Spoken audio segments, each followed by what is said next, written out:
Hey, what's up?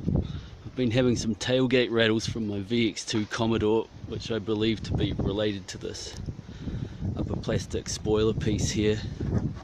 So to get into it, strip down these two trim pieces each side, two plastic screws in, rivet for the high stop light, plastic screw there, and a clip. Same piece on this side here, and then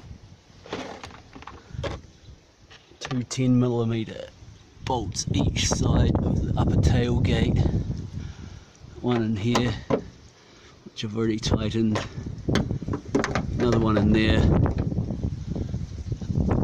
plus same on this side. Have to pop the rubber bung out on this one to tighten it there, and hopefully once I put it back together that'll do the trick.